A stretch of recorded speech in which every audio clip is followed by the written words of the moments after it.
Hi everyone, welcome back to the channel. This is Kavya Agarwal. तो आ जाओ, हम लोग करने वाले हैं बिजनेस स्टडीज के पीवाईक्यूज फॉर आवर सीयूईटी की प्रिपरेशन। 2024 का ये पेपर है। ठीक है, एक शिफ्ट का पेपर है, तो उसको हम लोग स्टार्ट करते हैं और देखते हैं सारे के सारे क्वेश्चंस। आओ स्टार्ट करते हैं विद आवर फर्स्ट क्वेश्चन। तो पहला क्वेश्चन है हमारे पास, identify the principle of management where Taylor pioneered the introduction of method of scientific inquiry into the domain of management practice. मतलब क्या है कि कौन सा प्रिंसिपल ऑफ मैनेजमेंट है जो कि F.W. टेलर के द्वारा गिवन था, जिसमें बात की गई थी कि हमें साइंटिफिक मेथड्स को यूज करना है मैनेजमेंट में। ठीक है, मैनेजमेंट के लिए हम लोग प्रॉब्लम्स को सॉल्व करने के लिए हमें साइंटिफिक मेथड्स को यूज करना है, साइंटिफिक टेक्निक्स को यूज करना है। तो वो कौन सा हमारा प्रिंसिपल ऑफ मैनेजमेंट था? जल्दी से सोचो, इसका आंसर क्या बनेगा। आंसर आया है इसका, science not rule of thumb. कि हमें तुक्केबाजी नहीं करनी भाई, ठीक है, तुक्के नहीं मारने। ट्रायल एंड एरर अप्रोच को साइड रख के हमें साइंस को यूज करना है मैनेजमेंट में। ठीक है, ओके। इसके बाद नेक्स्ट है, मैनेजमेंट प्रिंसिपल्स गिवन है और उसको आपको मैच करना है विद द एक्सप्लेनेशन। तो पहला पॉइंट गिवन है, obedience to organisational rules, organisation rules को फॉलो करना। ओबीडियंस टू ऑर्गेनाइजेशन रूल्स जो है कीवर्ड है डिसिप्लिन का। ठीक है, डिसिप्लिन। तो ए का तो थर्ड, डिसिप्लिन ए का थर्ड। देखो, ए का थर्ड सिर्फ ऑप्शन नंबर 4 में है, तो ऑप्शन नंबर 4 ही आंसर बनेगा। पता चल गया, सिंपल सिंपल।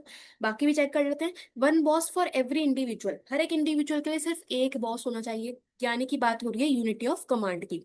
तो बी का fourth. One head one plan, मतलब हर एक डिपार्टमेंट का एक प्रॉपर प्लान, सब लोग एक ही प्लान के टुवर्ड्स काम करें, that is unity of direction. तो सी का तो फर्स्ट। और remuneration should be just and equitable, remuneration की बात हो रही है, सो रेमुनरेशन ऑफ एम्प्लॉयज। ठीक है, बहुत ही सिंपल, राइट। चलो, देन इसके बाद, the aim of which technique given by F.W. Taylor is to reduce given line or a product to fixed types, sizes and characteristics।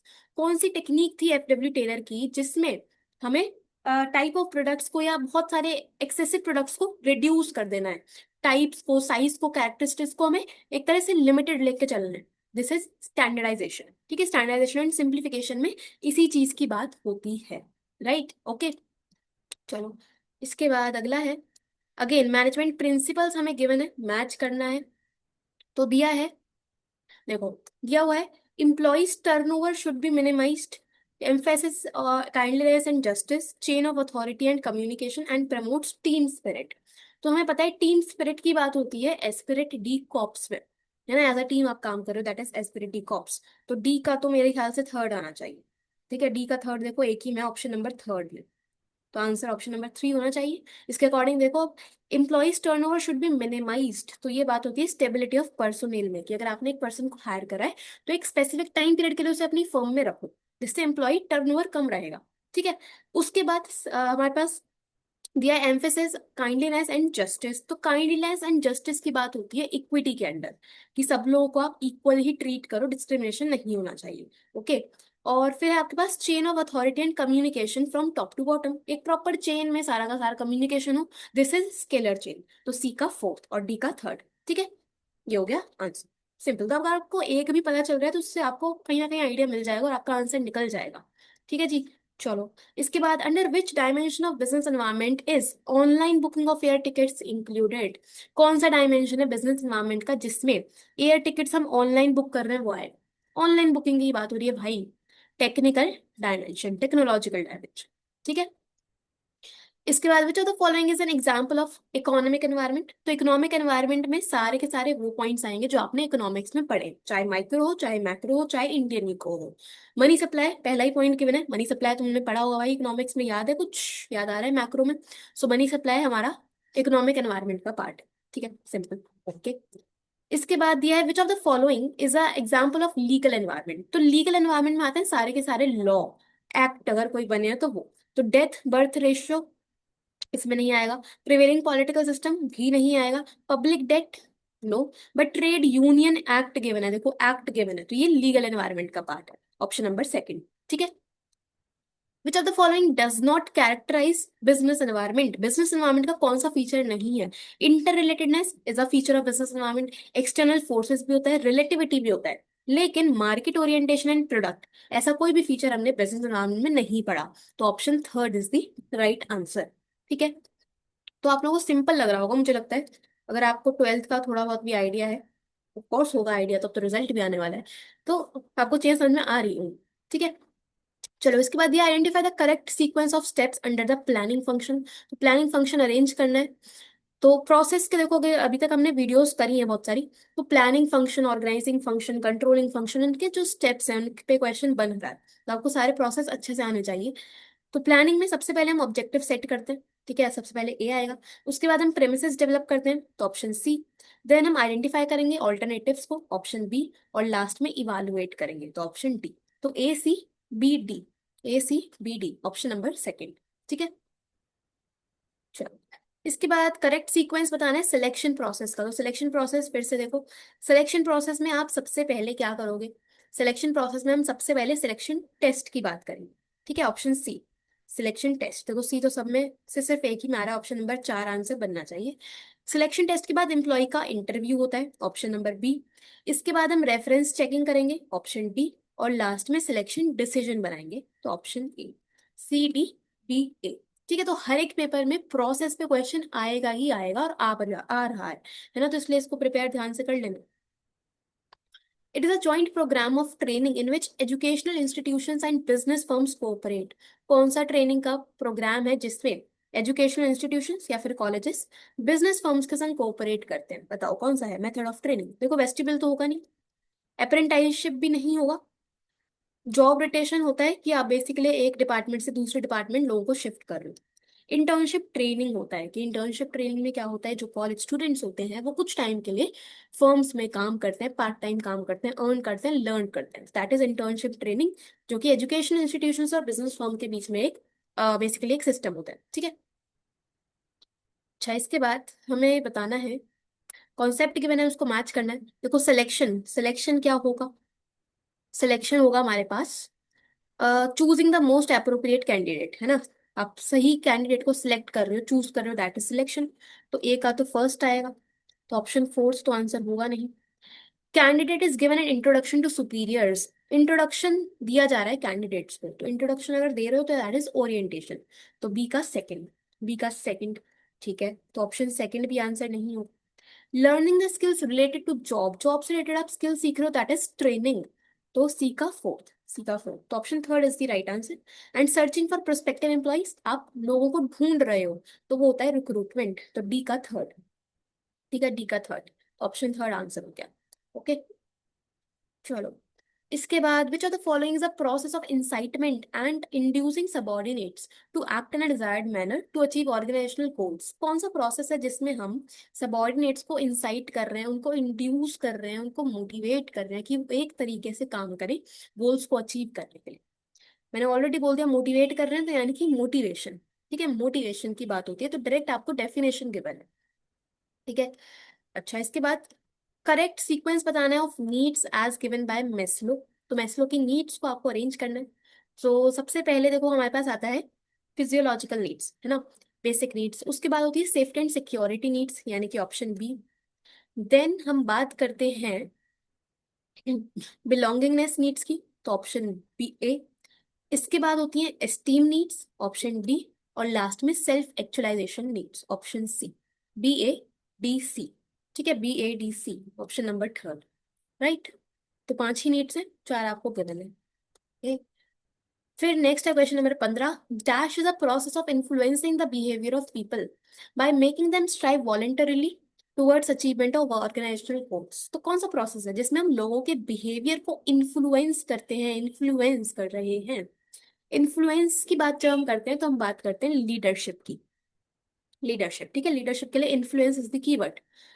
Okay चलो which of the following is not a limitation of controlling, limitation कौन सा नहीं है controlling का? तो costly affair है, control करने में कॉस्ट लगता है, तो ये तो लिमिटेशन है। एम्प्लॉय रेजिस्ट भी कर सकते हैं, ठीक है, एक्सटर्नल फैक्टर्स पे हमारा कंट्रोल नहीं है, ये भी एक लिमिटेशन होता है। लेकिन इंश्योर डिसिप्लिन एंड ऑर्डर, ये एक फीचर है या इंपॉर्टेंस है कंट्रोलिंग की, लिमिटेशन नहीं, ठीक है। डिसिप्लिन मेंटेन रहेगा तो वो लिमिटेशन नहीं होता, तो ऑप्शन थर्ड आंसर है। ओके अब देखो करेक्ट सीक्वेंस बताना है कंट्रोलिंग प्रोसेस का। तो कंट्रोलिंग प्रोसेस सबसे पहले हम स्टैंडर्ड सेट करेंगे, ऑप्शन सी। उसके बाद हम लोग मेजर करेंगे एक्चुअल परफॉर्मेंस को, ऑप्शन बी। देन हम कंपेयर करेंगे, ऑप्शन डी। और लास्ट में एनालाइज करेंगे, ठीक है, एनालाइज करेंगे। CBDA, CBDA option number 4। Okay जी, सही है। अभी तक मुझे लगता है सही चल रहा होगा सब कुछ, ठीक है। Okay, only a 5% increase in labor cost may be more troublesome than a 15% increase in postal charges। देखो डायरेक्ट आपको एनसीईआरटी की ही लाइन गिवन है भाई, कि लेबर कॉस्ट अगर 5% से बढ़ रहा है तो वो ज्यादा प्रॉब्लमेटिक हो सकता है as compare to a 15% increase in postal charges. कौन सा कॉन्सेप्ट है, कौन सा कॉन्सेप्ट है? यार लेबर कॉस्ट अगर 5% से बढ़ रही है तो वो ज्यादा प्रॉब्लमैटिक है, उस पर ज्यादा हमें अटेंशन देनी चाहिए। तो this is critical point control, critical point control. ठीक है, क्रिटिकल पाथ मेथड नहीं आएगा, क्रिटिकल पॉइंट कंट्रोल आएगा। ठीक है, कि जो चीज इंपॉर्टेंट है आपके बिजनेस के लिए आप उस पर फोकस करो। ठीक है, okay. Identify the function perform by financial market. Holders of assets can readily sell their financial assets through mechanism of the financial market. कौन सा फंक्शन है फाइनेंशियल मार्केट का जिसमें जिनके पास एसेट्स हैं, जिन्होंने होल्ड करे हुए एसेट्स, इन्वेस्टर्स जो हैं वो अपने फाइनेंशियल एसेट्स को कभी भी सेल कर सकते हैं, कैश में कन्वर्ट करा सकते हैं। तो कॉस्ट ऑफ ट्रांजेक्शन्स की बात नहीं हुई है। Provide liquidity to financial assets, yes, कि हम फाइनेंशियल एसेट्स को बेच के कैश में कन्वर्ट करके लिक्विडिटी मेंटेन कर सकते हैं। तो ऑप्शन सेकेंड, ऑप्शन सेकेंड। ठीक है। If any of the parties are not satisfied by the order, अगर पार्टीज ऑर्डर से सेटिस्फाइड नहीं है, ऑफ किसके ऑर्डर से, they can appeal against such order to the state commission on the grounds of facts और law within the period of 45 days from the date of order. मतलब किसके order से अगर आप सेटिस्फाइड नहीं होते तो आप स्टेट कमीशन को रीच आउट कर सकते हैं। आंसर होगा इसका डिस्ट्रिक्ट कमीशन। अगर हम डिस्ट्रिक्ट कमीशन के ऑर्डर से सेटिस्फाई नहीं है तो हम स्टेट कमीशन को रीच आउट कर सकते हैं विद इन 45 डेज। ठीक है, okay. Identify the importance of consumer protection. दिया हुआ है business organisations make money by selling goods and providing services to consumers. जितनी भी ऑर्गेनाइजेशंस हैं वो पैसा कैसे बनाती हैं, गुड्स और सर्विसेज ऑफर करके। दस consumers form an important group among the many among the many stakeholders of business, and like stakeholders their interest has to be well taken care of। तो इसी पर्पस के लिए जो कंज्यूमर्स हैं वो एक ग्रुप मेंटेन कर लेते हैं जिसमें बहुत सारे स्टेक होल्डर्स होते हैं। ठीक है, कौन सा यहाँ पे इम्पोर्टेंस है, तो यहाँ पे इम्पोर्टेंस है सोशल रिस्पॉन्सिबिलिटी। ठीक है, सोशल रिस्पॉन्सिबिलिटी की बात हो रही है, ये डायरेक्टली आपको एनसीईआरटी में लाइन गिवन है सोशल रिस्पॉन्सिबिलिटी वाले पॉइंट के अंडर, तो आपको एनसीईआरटी यहाँ पे आनी चाहिए। ठीक है, अच्छा इसके बाद आइडेंटिफाई द कंज्यूमर राइट। तो कंज्यूमर राइट बताने, the consumer has the freedom to access variety of products. आप अलग अलग प्रोडक्ट्स को एक्सेस कर सकते हो at competitive prices. Thus, the marketer should offer a wide variety of products in terms of quality, brand, prices, size, etc. कौन सा right है जिसमें कंज्यूमर के पास ये फ्रीडम है कि वो अलग अलग प्रोडक्ट्स को समझ सकता है, उनमें से चूज कर सकता है। राइट टू सेफ्टी नहीं है, राइट टू सीक रिट्रेसल भी नहीं है, राइट टू बी अश्योर्ड है। ठीक है, कि अगर आपको अलग अलग बेसिकली वैरायटी शो की जाएगी प्रोडक्ट्स की, राइट टू बी अश्योर्ड। ठीक है, इसके बाद identify the method of flotation in primary market wherein a company sell security en bloc at an agreed price to a broker. तो primary market का कौन सा मेथड है फ्लोटेशन का जिसमें कंपनी जो है वो सिक्योरिटीज को सेल करते हैं एक अग्रीड प्राइस पे, अग्रीड प्राइस पे। ये होता है ऑफर फॉर सेल। ठीक है, कि अग्रीड प्राइस पे हम मार्केट में सिक्योरिटीज को सेल करते हैं, ऑफर करते हैं, ऑफर फॉर सेल। ओके, इसके बाद कुछ कुछ टर्म्स के मैंने उसको मैच करना है। दिया है answerability, delegation, authority and responsibility. Right to command, orders देने का अधिकार है आपके पास, ये होता है हमारा अथॉरिटी। तो ए का तो थर्ड, अब ए का थर्ड एक ही में ऑप्शन नंबर 4 आंसर हुआ सीधा सीधा। ऑब्लिगेशन टू परफॉर्म टास्क, यानी कि आपकी रिस्पॉन्सिबिलिटी की काम को आपको परफॉर्म करना है, काम आपको परफॉर्म करना है। तो अथॉरिटी ऑब्लिगेशन होता है रिस्पॉन्सिबिलिटी। ठीक है, बी का फोर्थ। अकाउंटेबिलिटी यानी कि आंसरेबिलिटी, सी का first. And bases of management hierarchy is delegation, delegation. ठीक है, डन। अब देखो ऑर्गेनाइजिंग का सीक्वेंस आपको अरेंज करना है, सीक्वेंस में अरेंज करना है प्रॉपर प्रोसेस को। सो ऑर्गेनाइजिंग में सबसे पहले हम लोग आइडेंटिफाई करेंगे और डिवाइड करेंगे काम को, ऑप्शन सी। उसके बाद डिपार्टमेंटलाइजेशन होता है, बी। देन हम ड्यूटीज असाइन करते हैं, डी। और लास्ट में अथॉरिटी रिपोर्टिंग रिलेशनशिप एस्टैब्लिश करते हैं, ऑप्शन ए। CBDA, CBDA। तो देखो सारे ही सारे प्रोसेस ये पूछ रहे हैं MCQs फॉर्म में, तो आने हैं प्रोसेस और हर एक पेपर में आए हैं, तो इनको तो याद कर लो, अब तक याद हो चुके होंगे आपको ये। इसके बाद the formal organisation can be better understood by a study of its features. तो फॉर्मल ऑर्गेनाइजेशन के फीचर्स बताना। फॉर्मल ऑर्गेनाइजेशंस क्या होती हैं, जिसमें बेसिकली काम की ही बात होती है, ठीक है। जो ऑर्गेनाइजेशन के रूल्स हैं, रेगुलेशंस हैं, उनकी बात होती है, ऑर्गेनाइजेशनल ऑब्जेक्टिव्स की बात होती है, दैट इज फॉर्मल ऑर्गेनाइजेशन। तो दिया हुआ है, it specifies the relationships among various job positions and nature of their interrelationship. This clarifies who has to report to whom. तो फॉर्मल ऑर्गेनाइजेशन रिलेशनशिप्स को स्पेसिफाई करती है कि कौन पर्सन किस पर्सन को रिपोर्ट करेगा, किससे ऑर्डर लेगा, किसको रिस्पॉन्सिबल होगा। तो बिल्कुल सही है option A. It is a means to achieve the objectives specified in the plans as it lays down rules and procedures essential for their achievement. तो फॉर्मल ऑर्गेनाइजेशन के थ्रू हम लोग ऑब्जेक्टिव्स को अचीव करने के लिए काम करते हैं। तो ये भी सही है, ऑप्शन बी भी सही है। Independent channels of communication without specific direction of flow of information are developed by group members. तो इंडिपेंडेंट चैनल्स जिसमें प्रॉपर कोई डायरेक्शन ही नहीं है, कोई भी पर्सन किसी से भी बात कर रहा है, क्या वो फॉर्मल के अंडर आता है? नहीं, फॉर्मल के अंडर नहीं आता। जब लोग आपस में मिलकर बातचीत करते हैं तो वो इनफॉर्मल ऑर्गेनाइजेशन बनता है, ठीक है। तो ये तो नहीं होगा। It is deliberately design by the top management to facilitate smooth का फंक्शनिंग ऑफ ऑर्गेनाइजेशन। तो बिल्कुल टॉप मैनेजमेंट डेलिबरेटली इस तरह के ऑर्गेनाइजेशन को डिजाइन करता है। तो ऑप्शन डी भी सही है। तो ए, बी और डी ये सही है, ऑप्शन नंबर वन, ठीक है।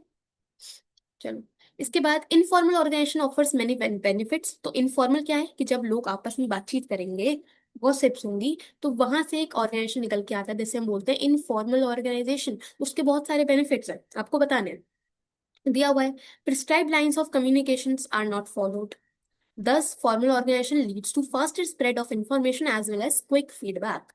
तो प्रॉपर इसमें कोई लाइन नहीं होती कम्युनिकेशन की, तो कोई भी किससे बात कर सकता है, डिसीजन मेकिंग काफी फटाफट से होती है। तो बिल्कुल सही है।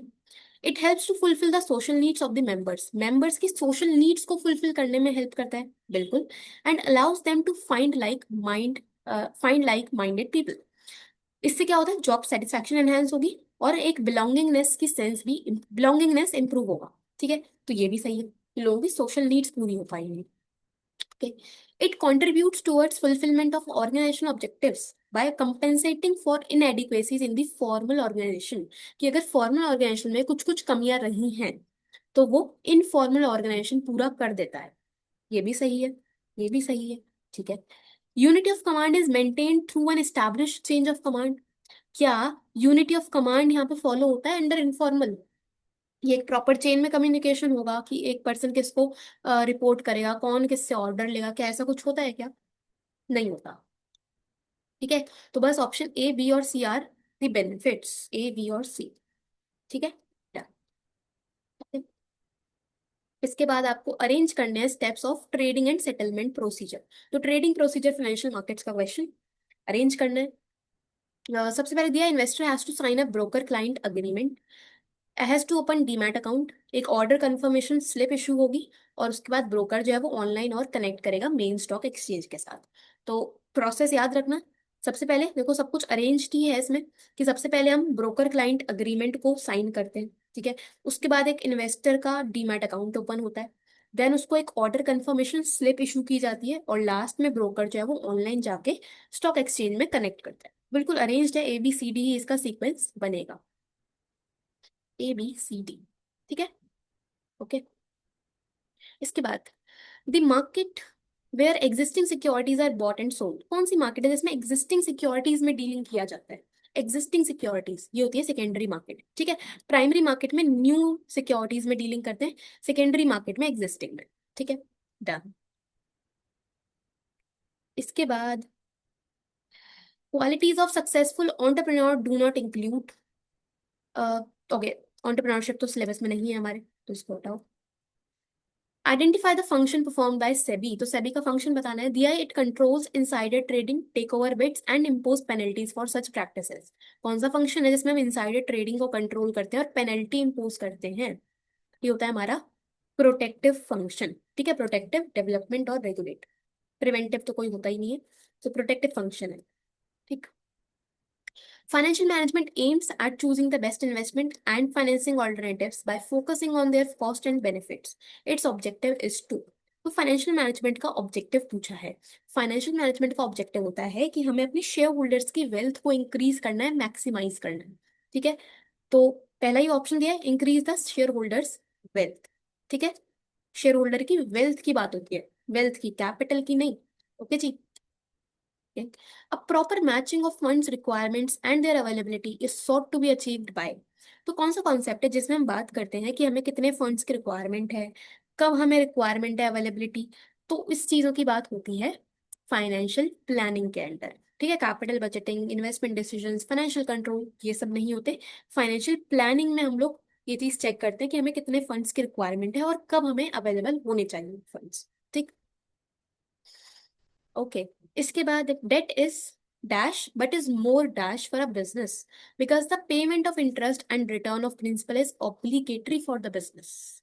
डेट जो है वो चीपर होता है, ठीक है, सस्ता होता है, लेकिन रिस्की भी काफी होता है क्योंकि इसमें जो इंटरेस्ट और प्रिंसिपल की पेमेंट है वो मैंडेटरी होती है, कंपल्सरी होती है। तो चीपर है और रिस्की है। Okay. Coordination unifies unrelated interest into purposeful work activity. Again देखो, डायरेक्ट लाइन है एनसीईआरटी की, कोऑर्डिनेशन का कौन सा फीचर है जिसमें हम बात करते हैं इस प्रॉपर लाइन की। अनरिलेटेड इंटरेस्ट को ये यूनिफाई करता है एक पर्पसफुल वर्क एक्टिविटी में। ये होता है हमारा कोऑर्डिनेशन, इंटीग्रेट्स ग्रुप एफर्ट्स की, सभी के एफर्ट्स को एक साथ लेके चलता है। ठीक है, चलो 36 क्वेश्चन है। Aakash industries has installed a waste recycling plant in its premises and does not dump their waste material any more. तो आकाश इंडस्ट्री ने एक वेस्ट रिसाइकलिंग प्लांट इंस्टॉल करा है, वेस्ट को, बेसिकली वेस्ट ऐसी कहीं पे भी ना जाए इसलिए। This plant is providing employment to many people, जिससे काफी लोगों को एम्प्लॉयमेंट मिल रही है।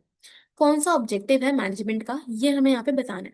तो एम्प्लॉयमेंट जनरेशन की बात हो रही है, यानी कि सोशल ऑब्जेक्टिव, सोशल ऑब्जेक्टिव। ठीक है, okay. Management always works by keeping an end result और एम ऑफ द ऑर्गेनाइजेशन। तो मैनेजमेंट में हमेशा एक एंड रिजल्ट, एक एंड गोल सेट किया जाता है। All activities of managers are directed towards the end result, और जितने भी मैनेजर्स हैं वो उस end result, end goal, end objective के टुवर्ड्स ही काम करते हैं। कौन सा फीचर है मैनेजमेंट का, कौन सा फीचर है, ये होगा management is a goal oriented process, goal के टुवर्ड्स काम कर। ठीक है, okay. The key position of top level management, तो टॉप लेवल मैनेजमेंट से कौन से लोग आएंगे। देखो, मैनेजिंग डायरेक्टर जो है वो टॉप लेवल में ही आता है, तो option first. Marketing manager, production manager, ये हमारे डिपार्टमेंटल हेड्स होते हैं, तो मिडिल लेवल पे आएंगे। ठीक है, तो मैनेजिंग डायरेक्टर, एमडी। देन इसके बाद टाइप्स ऑफ टेस्ट गिवन है, उसको एक्सप्लेनेशन से हमें मैच करना है। दिया है intelligent test, aptitude test, personality test and trade test. ठीक है, तो कौन सा बनेगा ये हमें यहाँ पे बताना है। तो देखो, इंटेलिजेंस टेस्ट जो है वो बात करता है एक पर्सन की लर्निंग एबिलिटी और जजमेंट्स बनाने की एबिलिटी के बारे में। तो ए का तो फोर्थ आएगा। ठीक है, ए का फोर्थ, ए का फोर्थ। ठीक है। ट्रेड टेस्ट क्या होता है, जिसमें हम एग्जिस्टिंग स्किल्स की बात करते हैं, तो it measures existing skills of an individual. तो डी का थर्ड। ठीक है, डी का थर्ड, तो ऑप्शन सेकेंड आंसर होगा, राइट। एप्टीट्यूड टेस्ट क्या है, एप्टीट्यूड टेस्ट बताता है एक पर्सन की कैपेसिटी कि वो कितने अच्छे से डेवलप कर सकता है, सीख सकता है। ठीक है, सो बी का फर्स्ट। और पर्सनालिटी टेस्ट में हम बात करते हैं एक पर्सन के इमोशंस की, वैल्यूज के, उसके ट्रेड्स के बारे में, तो सी का सेकेंड, सी का सेकेंड। ठीक है, डन। ओके, इसके बाद what are the advantages of functional structure. Functional structure क्या होता है, जो कि फंक्शंस के बेसिस पे बना होता है। तो एडवांटेजेस आपको बताने, फंक्शनल स्ट्रक्चर से ऑक्यूपेशनल स्पेशलाइजेशन होती है, बिल्कुल। Places less emphasis on organisation objective, क्या ऑर्गेनाइजेशन के ऑब्जेक्टिव्स पे फोकस नहीं किया जाता, गलत, किया जाता है। कोऑर्डिनेशन और कंट्रोल बना रहता है, बिल्कुल। ऑपरेशनल एफिशिएंसी भी इंक्रीज होती है, बिल्कुल। तो ऑप्शन ए, सी और D, option number third, option number third. ठीक है, चलो इसके बाद केस स्टडी है, लास्ट में केस स्टडी ही आती है, पांच पांच क्वेश्चंस होते हैं। तो स्टार्ट करते हैं विद द क्वेश्चंस फर्स्ट, क्योंकि कुछ क्वेश्चन बहुत ही बेसिक होते हैं, आप सिंपल आंसर कर सकते हो। दिया है In the above case, Just Foodie is using various variables of marketing mix. Identify the variable used in the following statement. Yeah, to make their products available to make their products available to customers at right time, right place. They are also selling their products to grocery stores in addition to their own outlets. कौन सा marketing mix का देखो, component marketing mix में चार होते हैं: product, price, place and promotion, है ना। सो प्रोडक्ट्स को हम कस्टमर्स को राइट टाइम पे अवेलेबल करा रहे हैं, राइट प्लेस पे अवेलेबल करा रहे हैं, तो ये होता है हमारा फिजिकल डिस्ट्रीब्यूशन। ठीक है, प्लेस में ही आता है फिजिकल डिस्ट्रीब्यूशन। ओके, अच्छा, इसके बाद मार्केटिंग मिक्स का एलिमेंट बताना है, दिया है the taste, quality and packaging are given utmost care. Taste की, क्वालिटी की, पैकेजिंग की बात कौन से कंपोनेंट में होती है? होती है प्रोडक्ट के अंदर। ठीक है, प्रोडक्ट में हम पैकेजिंग की बात करते हैं ना भाई, क्वालिटी की बात करते हैं तो प्रोडक्ट मिक्स। ओके, अच्छा, इसके बाद they are able to charge higher prices than their competitors. Element of marketing mix बताना है, सीधा सीधा भाई, प्राइस की बात हो रही है, प्राइस की बात हो रही है तो price mix, simple, price mix. Okay, to increase their sales they are using different offers. Sales बढ़ाने के लिए बहुत से ऑफर्स दे रहे हैं, जैसे कि free gifts, cashbacks et cetera. They are offering discount to customers on various occasions. Marketing mix का एलिमेंट आपको बताना है, तो फ्री गिफ्ट्स, कैशबैक्स, डिस्काउंट्स की बात होती है हमारे प्रमोशन मिक्स के अंदर, प्रमोशन के अंदर। ठीक है, अच्छा, इसके बाद सेम लाइन है, दिया है tool of promotion mix mix बताना है, तो फ्री गिफ्ट्स, कैशबैक्स, डिस्काउंट्स की बात कौन से प्रमोशनल टूल में होती है? ये हमारे शॉर्ट टर्म इंसेंटिव्स हैं, यानी कि सेल्स प्रमोशन में हम बात करते हैं इन सभी पॉइंट्स की। ठीक है, सेल्स प्रमोशन। Okay, done. इसके बाद लास्ट नेक्स्ट केस स्टडी हमारे पास तो दिया हुआ है, identify the function of management. तो कौन सा मैनेजमेंट फंक्शन है वो बताना है, तो थोड़ा सा पढ़ लेते हैं। देखो, ये तो आपको सिंपल इंट्रोडक्शन दिया है कंपनी के बारे में। ठीक है, इंडियन ऑयल महारत्न कंपनी के बारे में आपको इंट्रोडक्शन दिया है। अब यहाँ से देखो, इधर दिया it plans to increase its business operations. Plans की बात हो रही है कि बिजनेस ऑपरेशन इंक्रीज करने के बारे में सोचा जा रहा है। Company plans to invest 20,000 crore, invest करने के बारे में प्लान कर रहे हैं। ठीक है, प्लान कर रहे हैं एक्सपेंड करने के बारे में। ओके, इसके बाद company believe that if the goals are well defined, employees are aware of what the organisation has to do, they what they must do to achieve their goals. तो बेसिकली अगर goals बहुत ही तरीके से defined है तो सबको पता होगा कि क्या काम करना है। तो गोल्स की बात हो रही है, सीधा सीधा यहाँ पे साफ साफ लिखा है कि प्लान कर रही है कंपनी, तो यानी कि प्लानिंग फंक्शन, प्लानिंग फंक्शन। ठीक है, ओके, इसके बाद if the goals are well defined, employees are aware of what the organisation has to do and what they must do to achieve those goals. कौन सा management function का importance है ये आपको यहाँ पे, सॉरी, हमने प्लानिंग फंक्शन तो आइडेंटिफाई करा, उसका आपको यहाँ पे इंपॉर्टेंस बताना है। तो अगर गोल्स प्रॉपरली डिफाइंड है तो एम्प्लॉयज को पता होगा कि क्या काम करना है, कैसे करना है, कितना करना है। तो जो प्लानिंग का इंपॉर्टेंस है वो है हमारे पास, प्लानिंग प्रोवाइड्स डायरेक्शन। ठीक है, प्लानिंग डायरेक्शन प्रोवाइड करता है कि कैसे काम करना है, किस डायरेक्शन में करना है। ओके, अच्छा, इसके बाद चेंजेस और events can not be eliminated. जितने भी चेंजेस आएंगे एनवायरमेंट में उनको हम एलिमिनेट नहीं कर सकते, but they can be anticipated and managerial responses to them can be developed. But हम उनको एंटिसिपेट कर सकते हैं, उनसे थोड़ा बहुत बचा जा सकता है। ठीक है, सो कौन सा सिग्निफिकेंस है ऑफ मैनेजरियल फंक्शन, तो अगेन आपको प्लानिंग का यहाँ पे इंपॉर्टेंस बताना है कौन सा होगा।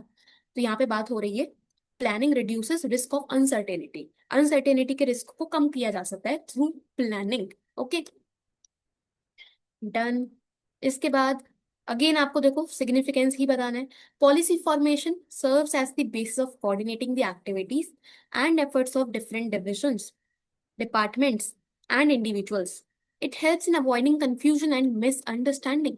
तो अगर आपने पॉलिसीज तरीके से बनाई हैं तो आप सभी डिपार्टमेंट्स को आपस में कोऑर्डिनेट कर पाओगे, जिससे कंफ्यूजन नहीं होगा। This is, it reduces overlapping and wasteful activities. ठीक है, ओवरलैपिंग खत्म हो जाएगी कि एक ही काम बार बार नहीं होगा, कंफ्यूजन नहीं होगी। ठीक है, okay, and last question, manager can look into the future and make a choice from among various alternative course of action. बताओ कौन सा सिग्निफिकेंस है? जो मैनेजर्स हैं वो फ्यूचर में देख सकते हैं, समझ सकते हैं फ्यूचर को, और अलग अलग ऑल्टरनेटिव्स में से चॉइस कर सकते हैं, यानी कि डिसीजन बना सकते हैं। तो this is, it facilitate decision making, it facilitate decision making. ठीक है, हो गया, समझ गए। तो ये हो गया हमारा सारे के सारे क्वेश्चंस समाप्त। ठीक है, तो टोटल 50 क्वेश्चंस थे, जिसमें से एक क्वेश्चन एंटरप्रेन्योरशिप का था जिसको हमने लीव करा, बट बाकी 49 क्वेश्चंस हम लोगों ने करे जो 2024 ईयर के थे। तो मुझे बताना आप लोगों के कितने क्वेश्चंस सही हुए और कितने क्वेश्चंस तुम लोगों ने गलती से गलत कर दिए। बाकी मिलते हैं नेक्स्ट वीडियो में, और कर देंगे क्वेश्चंस। ठीक है, जब तक सीबीटी नहीं आएगा तब तक क्वेश्चन ही क्वेश्चन करेंगे। तो ऑल द बेस्ट। कोई डाउट आता है तो कमेंट कर देना, और मिलते हैं बहुत जल्दी। Thank you so much.